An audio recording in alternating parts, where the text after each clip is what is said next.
Pensamiento Estratégico, podcast oficial del Centro de Estudios Estratégicos del Ejército del Perú. ¿Qué tal? Esto es Pensamiento Estratégico, podcast producido por el Centro de Estudios Estratégicos del Ejército del Perú. Voy a hablar hoy del tema de lo que ocurre en el Ecuador en materia de seguridad, pero poniéndolo en un contexto internacional. Empezaría diciendo lo siguiente, porque eso es un dato poco conocido. Por ejemplo, en el año 2016 hubo unas 560.000 muertes violentas en el mundo. Solo un 18% de las 560.000 muertes violentas en el mundo en 2016 fue producto de las guerras. 68% de esas muertes fueron producto de homicidios.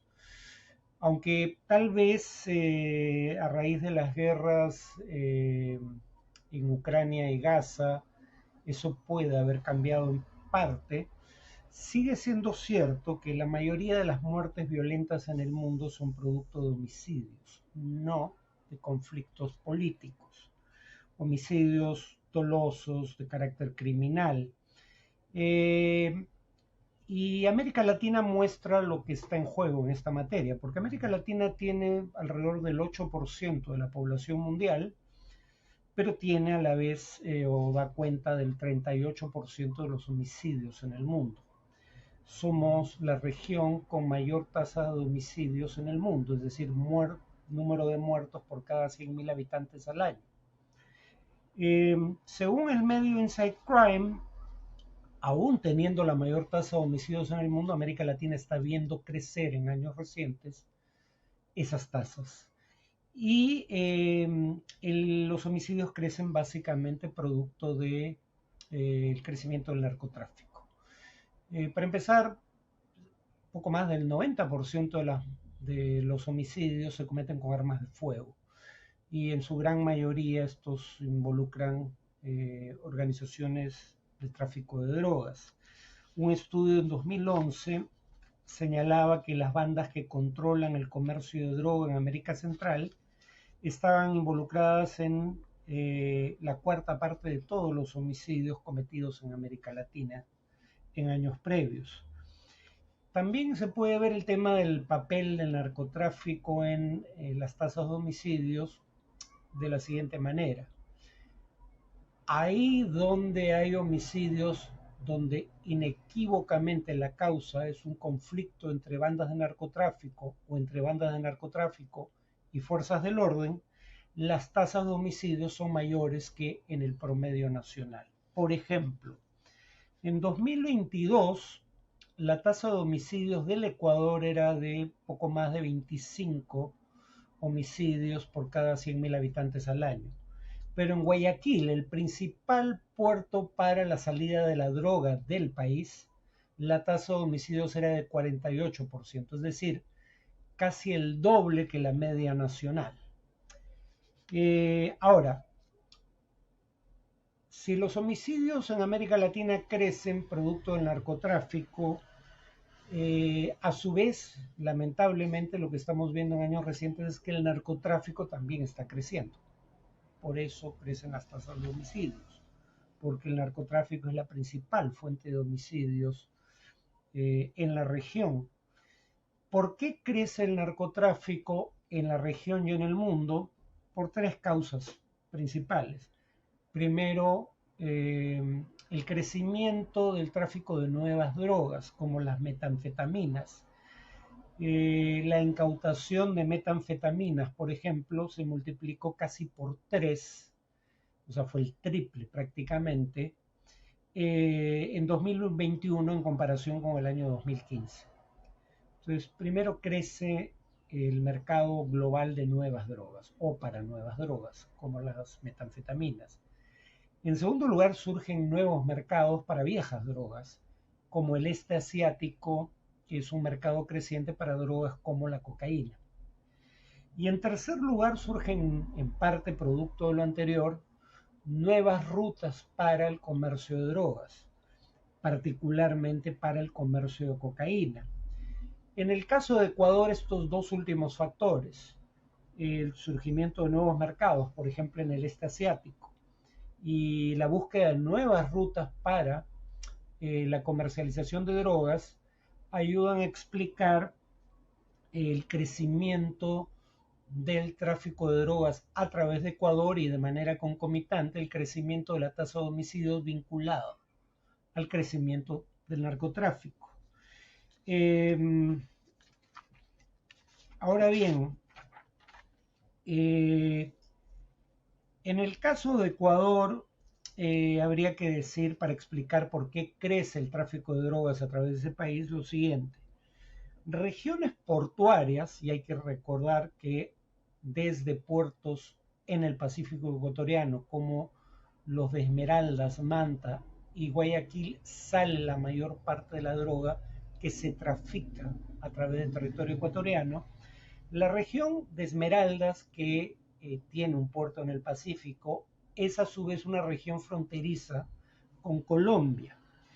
Y la ONU ya había alertado en 2017 que 35% de los cultivos de hoja de coca en Colombia, el país donde se llevan a cabo o se produce el 65% de los cultivos de coca en el mundo, el 35% de esos cultivos de hoja de coca en Colombia se producían a menos de 10 kilómetros de la frontera con Ecuador, en departamentos como los de Nariño y el Putumayo, contiguos a la zona de Esmeraldas.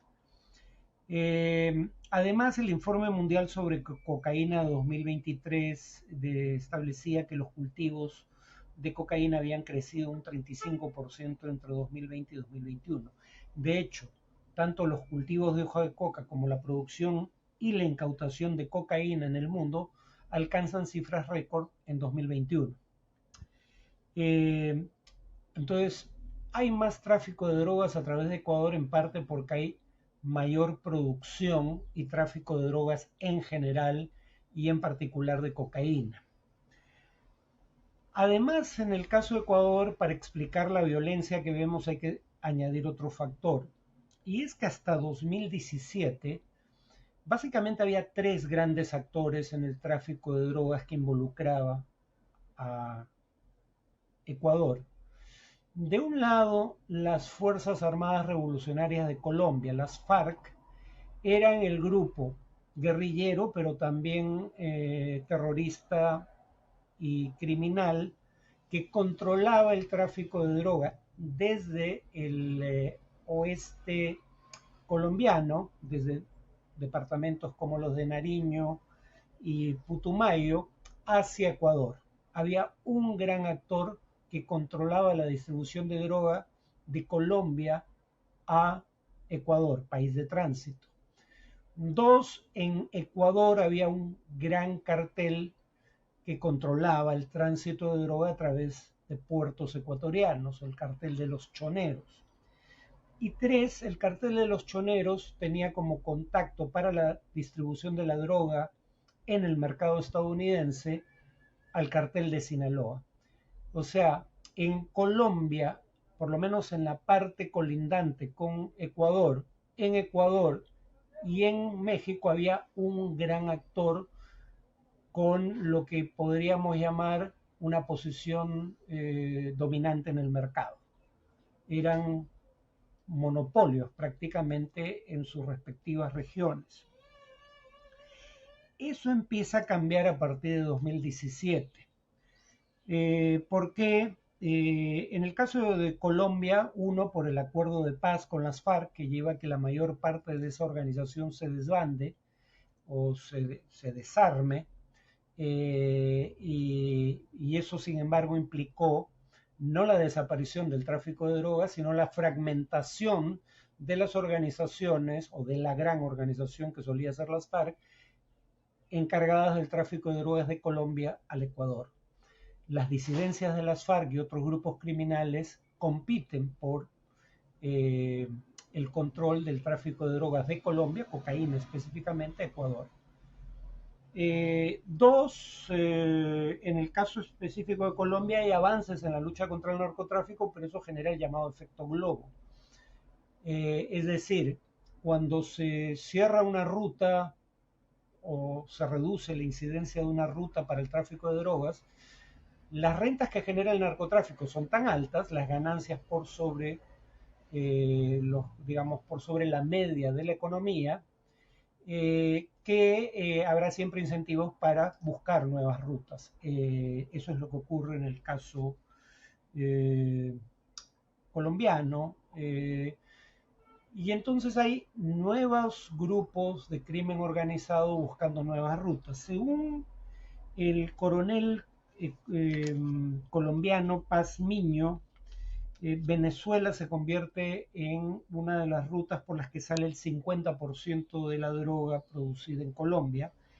Ecuador es el segundo país de tránsito con 37.5% aproximadamente de la droga producida en Colombia. Y el tercero es Brasil con alrededor del 12.5%. Entonces, en Colombia se fragmenta el cartel que solía ser las FARC. En México ocurre lo mismo.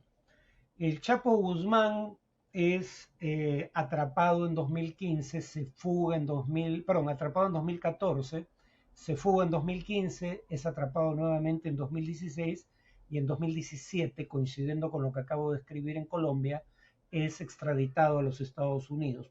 ¿Por qué esto importa? Porque, como indica Brian Phillips, un académico estadounidense, la investigación empírica sobre esta materia en el ámbito académico encuentra que la captura o muerte de los líderes de una organización criminal habitualmente produce como consecuencia un incremento en la violencia de esos grupos criminales. ¿Por qué? Por dos razones. Porque si es capturado o muerto el líder de una organización criminal, eso suele implicar una lucha por la sucesión. Y dos, otros grupos de crimen organizado van a intentar avanzar sobre los mercados o territorios que solía controlar el grupo que acaba de ser descabezado. Por esas dos razones, la captura o muerte del líder de una organización criminal suele implicar un crecimiento de la violencia. En el caso del Chapo, cuando éste logra huir de prisión en 2015, su cartel, el de Sinaloa, ya se había fragmentado en 6 grupos mientras él estuvo en prisión.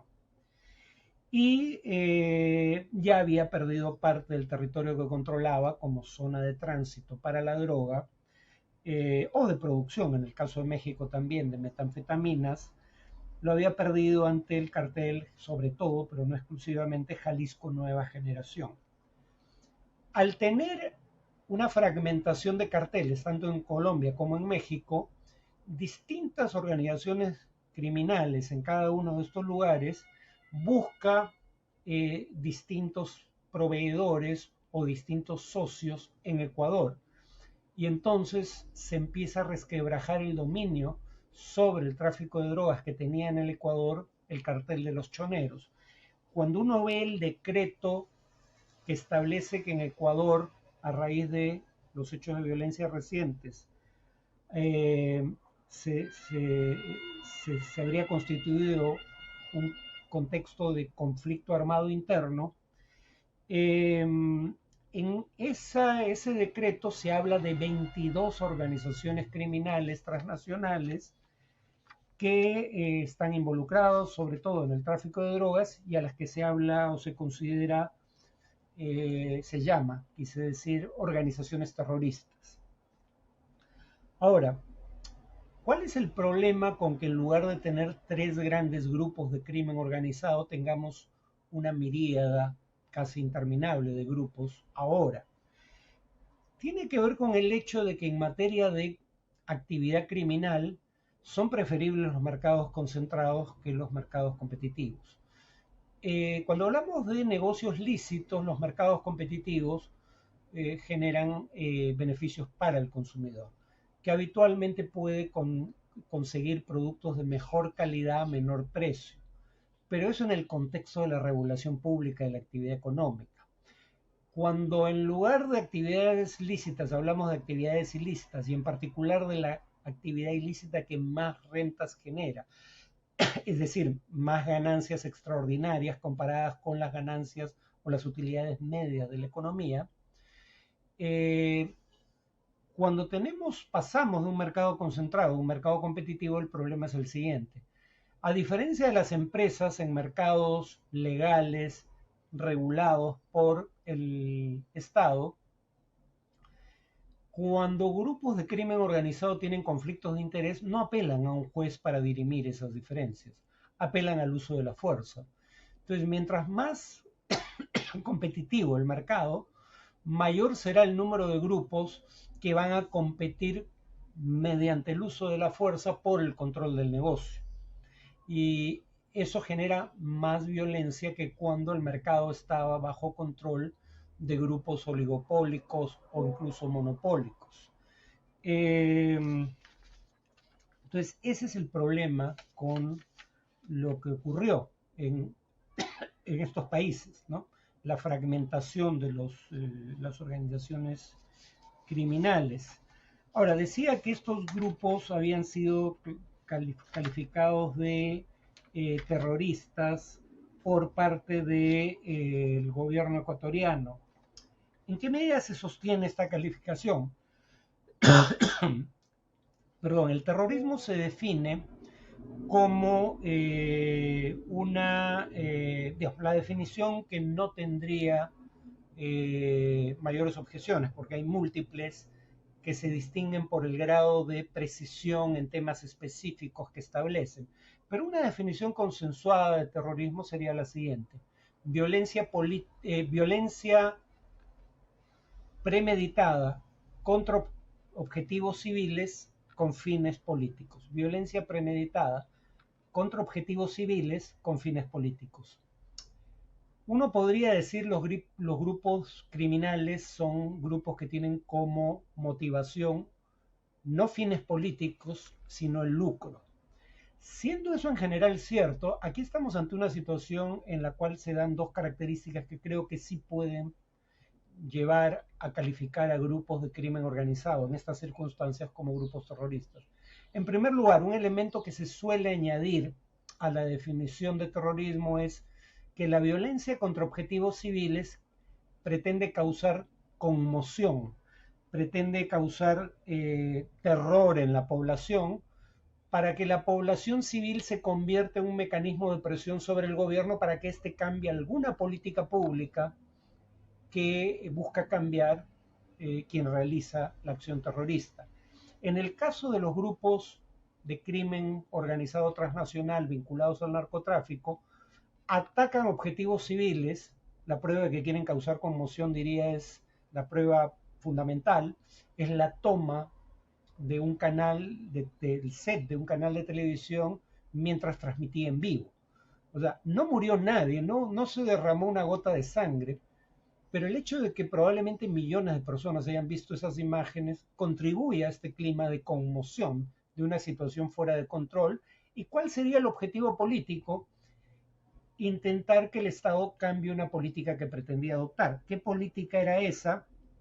Evitar el intento de retomar el control público de las cárceles y evitar que los líderes de los grupos criminales en las cárceles fueran trasladados a prisiones de máxima seguridad en donde estarían aislados y no podrían continuar manejando los negocios del cartel o grupo de crimen organizado transnacional al que pertenecen.